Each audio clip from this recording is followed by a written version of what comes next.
Alright folks, today we have a rumor for you, and you need to take this with a big grain of salt because it just comes from a GameFAQs forum post. And normally I don't give much attention to stuff like this. These kind of rumors crop up all the time, especially since this rumor deals with something coming on May 7th and then pretty much unveils the entirety of Nintendo's E3 plans. Really crazy stuff, but we'll actually know within 4 days if there's any credence to this. So I figured, you know what, we're close enough to being able to tell if this is legit or not, that we should have a talk about it today. And we're going to go over everything this contains, and I'm giving you a fair warning right now. Even though it's a rumor, it is a rumor that unveils essentially Nintendo's entire Switch lineup for E3, and also unveils everything about Nintendo's online system. Yeah, so there is that. Again, I just want to give you that forewarning, just in case it ends up being true and you don't want to be spoiled. All right, so let's just get right into it. He's got a long list of stuff, and I have a link down to the GameFAQs post in the description. And then first off, it says that Nintendo's releasing details about their Nintendo Online service on May 7th. That is why the May 7th date is so important, because we're going to know in a hurry whether or not this is a bunch of made-up stuff or whether or not it's true. It says the service goes live on September 24th. The service offers dedicated voice chat through an existing chat service. They're talking about something like Discord being the most popular choice. Exclusive eShop discounts and a Games with Gold / PlayStation Plus like service where retro games are given to people every month and are allowed to keep the games as long as they have the service. Now, to be fair, a lot of this is stuff we already knew.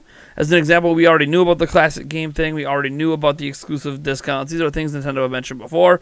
The May 7th date is kind of the big thing there, but they go beyond that. Here's what they have to say about Virtual Console. Nintendo is ditching Virtual Console brand and replacing it with something called Nintendo Classics.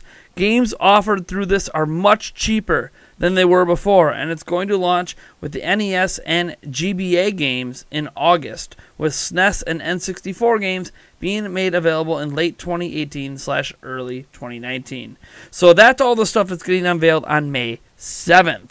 So that, the Virtual Console stuff combined with a couple little details before, including the launch date. Obviously, if he nails all of this on May 7th, or the May 7th date in general, then we'll start to give credence to the next batch of rumors. But we're going to deep dive into these rumors because, I don't know, I guess I have some initial reactions if this ends up being what Nintendo is going to launch. So, for E3, it says Nintendo's E3 presentation is currently 36 minutes long and focuses only on Switch titles, with Treehouse being used to announce and show 3DS titles.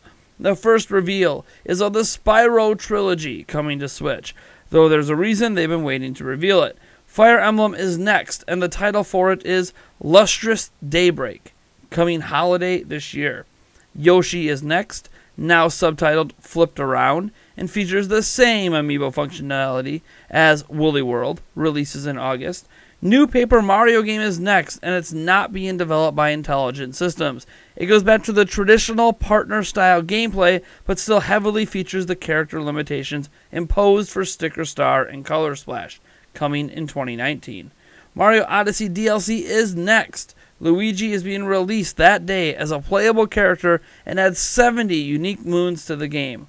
Wario and Waluigi are also being made playable characters with 70 moons each as well. No tentative release date on the other two characters, but they are being made playable at the show floor. Activision makes some announcements as well.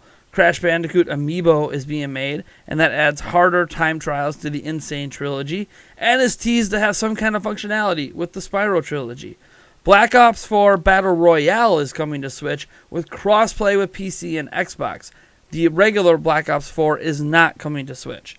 Sega reveals that their Sega Ages line for the West, and two of the games they're releasing under it are the first two Sonic Adventure games.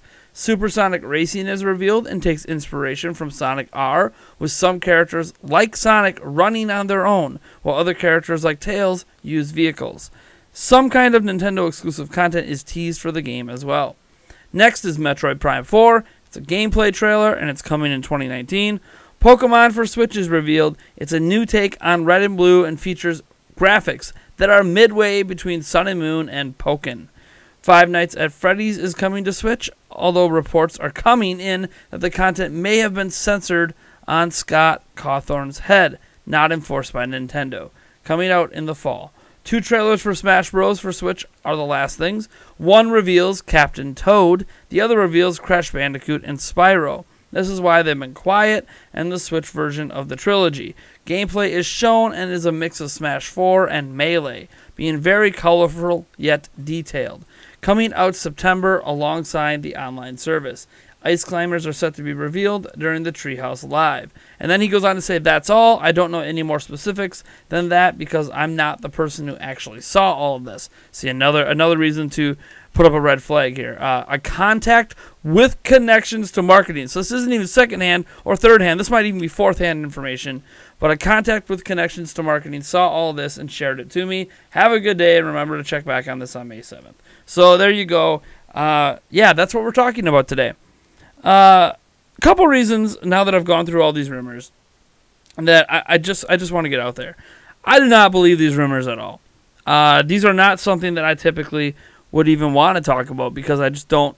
This person has no history of anything, right? You have no reason to believe this random forum person. For all you know, it's me making a fake account on GameFAQs and putting it up just to jimmy your feathers. But I want to talk about it because I kind of am disappointed if this ends up being what the lineup is at E3. In fact, this to me for the E3 lineup would be in my opinion, the worst case scenario. I mean, there's already red flags in there. The fact that Nintendo said they're only talking about 2018 Switch titles, and yet they have 2 2019 titles. Although the 2019 titles are ones we've kind of heard about, it's still, it is what it is. So, I'd be a little disappointed because, one, if you look in there, the big announcement is the Spyro trilogy, which is, just like the Crash Insane trilogy, and then Black Ops 4 Battle Royale. Those are the big third-party announcements.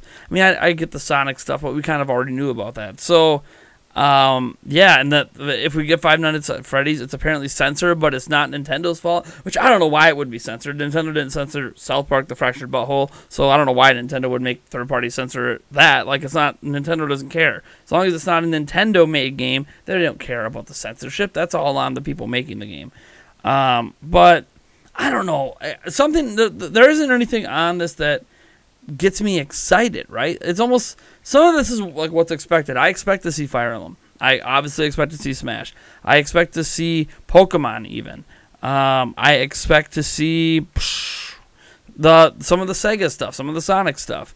I expect some Mario Odyssey DLC. Now, what they describe for the DLC is interesting, but, just adding more moons. I'd like to see new worlds added, not just new moons. So, I don't know. And Captain Toad, really, like, that's one of the characters they're going to add to Smash.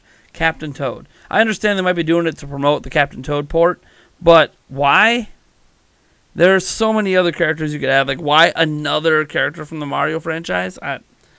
Anyways, so I'm just not that. The thing is, I'm not that excited about these rumors, but this does get us talking because what I want to know is 2 things from you guys. What is your dream lineup for E3? Like, if you could have any games announced and shown that you want in Nintendo's presentation, how long do you want the presentation to be, and what games would be shown, and whenabouts do you think release date wise they should be? And then that's your dream lineup. Then I want a second list from you guys out there. What is your expected lineup? What do you expect to be there? And then versus what you want to be there. And if we happen to like your list enough, we'll actually feature it on a future episode of the Nintendo Prime Podcast, giving you a full shout-out, reading off your list, and discussing the list, and seeing what we think about it, what Eric and I and Darren and whoever else we have on the podcast that we thinks about it. So go ahead and get those lists submitted in the comments below. And then really, that's why we did this. I didn't want to make just a video about, hey, look, give us your dream list. Like, no. Here's a rumored list out there that pretty much is probably fake. Like, 99.9% sure it's fake. So look at that, and then give us your list, and then let's have bigger conversation about this later. But again, if you want to take some merit out of this rumor, May 7th, that's the date for us to pay attention to. We'll come back to you on May 7th if this ends up being correct. If any of this ends up being correct. If the Nintendo Online's revealed on May 7th, maybe it ends up being a happy coincidence and none of the other information is correct, but we'll see. Anyways, folks, I'm Nathaniel Rufflejans from Nintendo Prime, and if you like this video, you know what to do, and if you dislike the video, hit that dislike button, subscribe for more content, and I'll catch you in the next one.